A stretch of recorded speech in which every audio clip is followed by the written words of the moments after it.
Badly.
Wanted to know what the Matrix is in the end.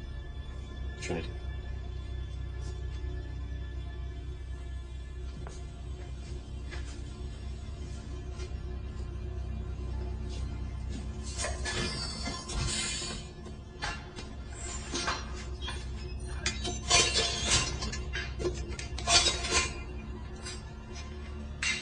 Try to relax.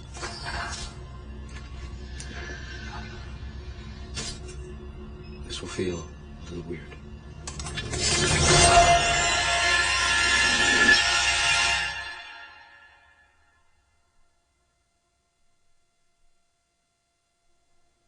This is the construct. It's our loading program.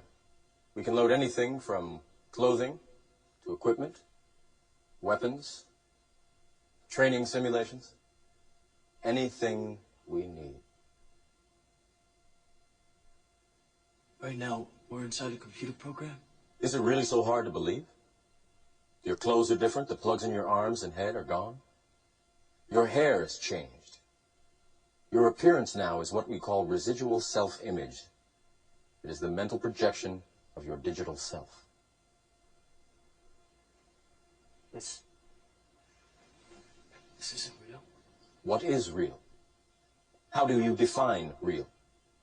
If you're talking about what you can feel, what you can smell, what you can taste and see, then real is simply electrical signals interpreted by your brain. This is the world that you know. The world as it was at the end of the 20th century. It exists now only as part of a neural interactive simulation that we call the Matrix. You've been living in a dream world, Neo. This is the world as it exists today.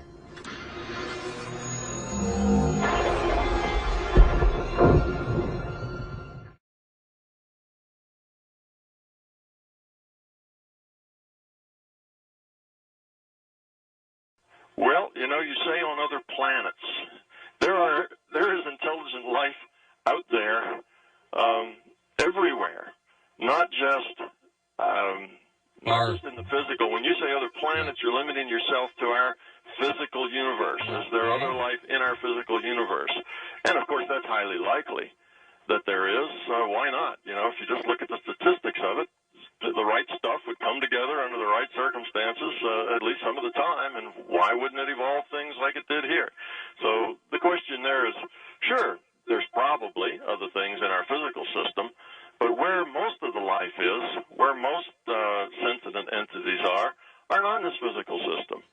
The consciousness system has evolved to produce all sorts of life. It's teeming with life and beings of all sorts, the good, the bad, and the ugly, the high life and the low life. The demons and the non-demons.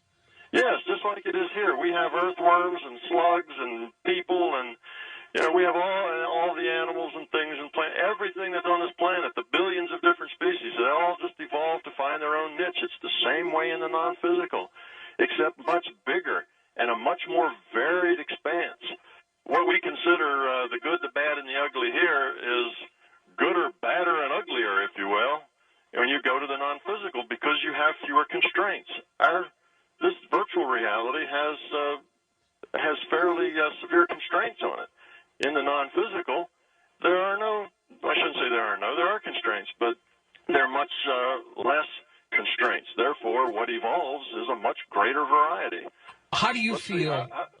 Well, go ahead. No, all right. How do you feel about, because I'm going to take a little curve here just for a moment, because of what you know, what you believe now, how do you feel about life after death? People are continuously existing in this reality and in other realities. When you die here in this physical reality, you become awake, you become more aware in a non-physical reality. Now, that brings the question, what's physical, what's non-physical? The only difference there is perspective. From what we call non-physical, they feel very physical. They're as physical to them as we are, here to us. Probably. Matter of fact, we are non-physical to them.